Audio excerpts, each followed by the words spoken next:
Okay, here's another video of the Chevy truck. I had some questions from the first video.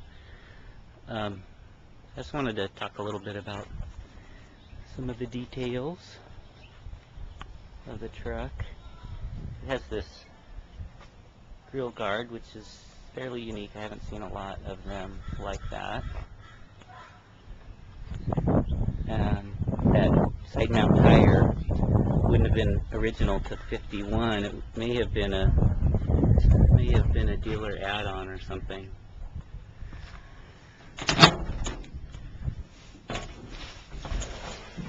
Okay, little look up to the interior. There's a little switch here that it controls the backup light.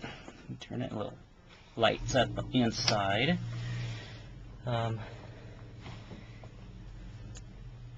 We have a vacuum operated fan and vacuum operated windshield wipers. I'll turn those on in a bit. The original tube radio, 6 volt. I have the truck converted to 12 volt, but I haven't kicked it down to kicked it down to 6 volt for the radio yet. And then the heater under here, I completely refurbished it. This little lever here controls the heat, the amount of heat that comes through, or it's really a water flow control. More water, more heat. And then the air conditioning in this truck, there's a little lever. It's not real air conditioning. You just push this forward. I'll show you up here what that does. If you can see it, it opens a little vent up on the cowl that lets air into your feet. That's your air conditioning. And then to start it, it's pretty simple. You gotta turn it on. Foot pedal right here. You just push that and it starts. So the vacuum fan, you just turn this on. You might hear the vacuum.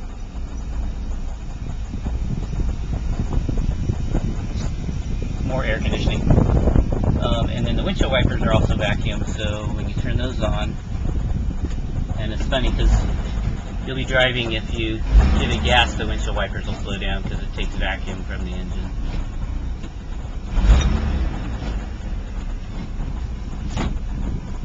Pretty cool.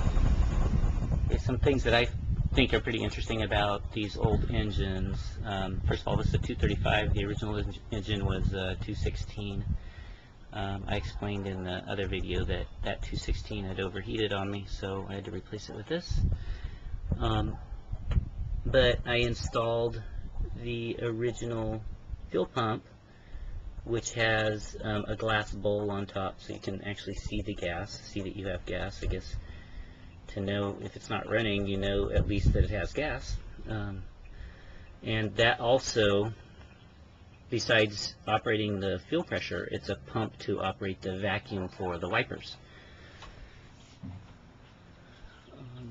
Oil bath, air filter. So I know a lot of you guys know this stuff, but for those of you that don't, this doesn't have a filter element in it. It's actually filled with oil, and the air is sucked through the air filter and goes through that oil, and that picks up all the dust.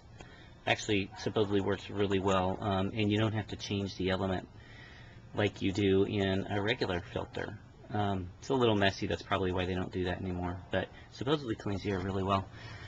And then this is a remote oil filter.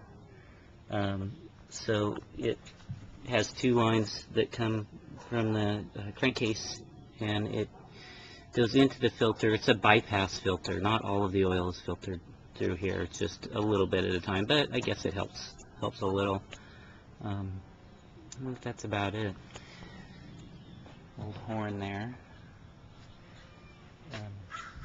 Another thing about these old trucks, correct me if I'm wrong on this, but I believe the dealers actually put the bumpers on the truck so they get the truck without a bumper, and then the local fabricator would make bumpers, I guess. And I'm just wondering if I actually bought a chrome bumper for this. I don't know if I should put it on or leave the old Barden bumper on it. It's kind of useful, super strong. It's actually welded to the frame and bolted on, so it would be a job to get it off. And it's not dented up or anything. I just think the chrome looks a little better. Anyway, there's that side mount again.